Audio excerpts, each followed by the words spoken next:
Hello बच्चों, let's read the question. The question says pond is an example of. तो हमें यहाँ चार ऑप्शंस दिए हैं: natural ecosystem, artificial ecosystem, grassland ecosystem या फिर फॉरेस्ट इकोसिस्टम। तो सबसे पहले बच्चों देखते हैं अपना की कॉन्सेप्ट, और की कॉन्सेप्ट के अंदर हम समझेंगे कि इकोसिस्टम एक्चुअली होता क्या है। What is ecosystem? तो बच्चों इकोसिस्टम एक ऐसी जगह है, इकोसिस्टम डिफाइन करता है interaction between abiotic and biotic components of the nature.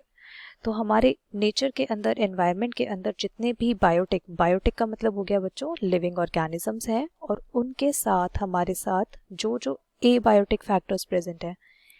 Abiotic factors क्या हो गए बच्चों? जो हमारे नॉन लिविंग फैक्टर्स होते हैं, सच एज सॉइल हो गया, टेम्परेचर हो गया, वाटर हो गया, ये सब एबायोटिक फैक्टर्स होते हैं। बायोटिक में लिविंग ऑर्गेनिजम्स आ जाते हैं।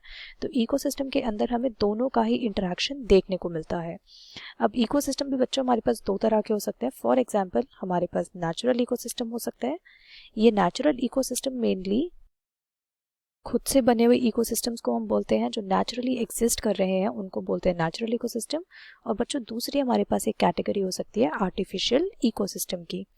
तो आर्टिफिशियल इकोसिस्टम वो होते हैं बच्चों जो मैन मेड होते हैं, जैसे कि हमने एक्वेरियम के अंदर किसी फिश को डाला हुआ है तो वो एक आर्टिफिशियल इकोसिस्टम हो गया। नेचुरल इकोसिस्टम की बात करें तो फॉरेस्ट एक नेचुरल इकोसिस्टम है। बच्चों इसी तरह से हमारे पास दो कैटेगरी और होती है। फॉर एग्जाम्पल पहली कैटेगरी आ जाएगी टेरेस्ट्रियल इकोसिस्टम। तो टेरेस्ट्रियल का मतलब हो गया जो इकोसिस्टम हमारा लैंड के ऊपर प्रेजेंट है।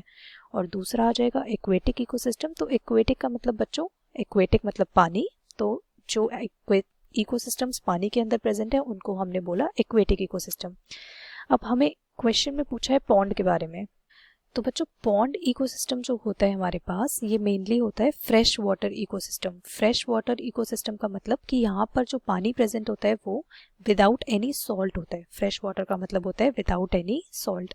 अब बच्चों हमें इससे समझ आ रहा है कि पॉन्ड हमारा एक एक्वेटिक इकोसिस्टम है, राइट। और बच्चों ये हमारा जो एक्वेटिक इकोसिस्टम है ये नेचुरल है, मतलब हमने इसको खुद से नहीं बनाया है। ये खुद अपने आप पानी जब भी रेनफॉल होती है उसकी हेल्प से हमारे पास जो पॉन्ड्स बनते हैं वो एक नेचुरली बन रहे हैं, तो हम इनको बोलेंगे ये नेचुरल इकोसिस्टम है। तो आंसर हो जाएगा ए ऑप्शन।